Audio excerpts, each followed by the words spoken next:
Hello everybody and welcome back to Black Dice Gaming. Today I'm going to have a look at the painting method called slapchop. So this is the model to start with.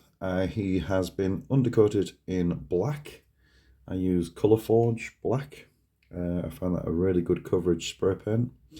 I then gave him a dry brush in Vallejo Basalt Grey, which is one of my favourite greys. And then I gave him another dry brush, but this time I used Vallejo White. Okay, so the idea here is that you use speed paints and you should get a fairly decent, but also very quick standard. So this is one of the Ourrks from the Stormbringer set that I'm collecting, and I'm obviously wanting to get these painted up relatively quickly because every week there's a new magazine and more models. I haven't started, well, I started the boss from the first one, and that's as far as I've got with that. So currently on the table I'm working on some the Garrick Reavers, doing some of those, and I'm testing out a new colour for my Blades of Corn Chaos Hounds, this next batch of 5 of those.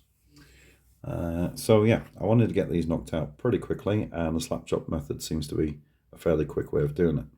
So I'm going to be using the speed paints from Army Painter. I originally bought the first set of 10, so I've literally got 10 colours to work with. The one that's missing is Crusader Flesh, because I have no intention of using that colour at all. Not sure that I'm going to use all of those yet, but that one I definitely won't be using. Shout out to my mate Kev, who got me my lovely coffee cup that I'm drinking out of this evening. Thank you to you and your good lady for that. And without further ado, let's crack on and get some paint on this model.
And so here he is, the finished article.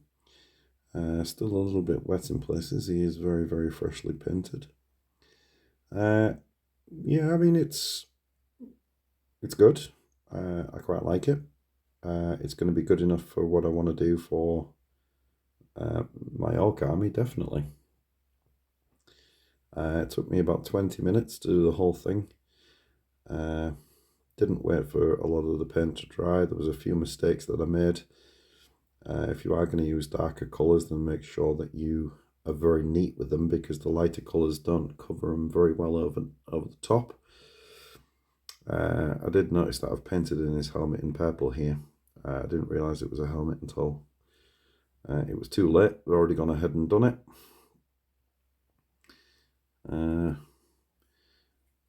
Yellow's probably not as vivid as I want, which is why I added a little bit of orange in there as well, just to give it a bit more colour.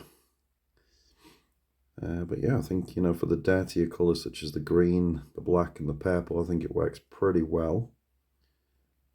You can always go around and maybe touch up some of the stitching and do a few more highlights on the Orrk flesh if you wanted to. Could always go around and pick out those teeth. That would make it, just little things like that could make a big difference to the overall effect of the model. I did use, what silver did I use? Iron Warriors. I used Iron Warriors metallic on his armor, shoulder pad, and the blade hilt. The blade. I'll probably will give them. I'll give the shoulder pad a wash. I think that would just add a bit more depth to it. But overall, yeah, I'm quite happy with that. I'm going to paint up the rest of them in this sort of effect, and I think it's going to be quite good in the end. So yeah, if you want to see more, then please like and subscribe. But that's how that's my very first attempt at slapchop, and I've got to say, I enjoyed doing it. It was very, very quick. You know, a unit of 10 of these you could knock out an hour and a half. I can't see that being too much of an issue. Even for a particular beginner, I think it was very easy to do as a beginner sort of effort. But yeah, so like I say, please like and subscribe, and hopefully I shall catch you in the next one.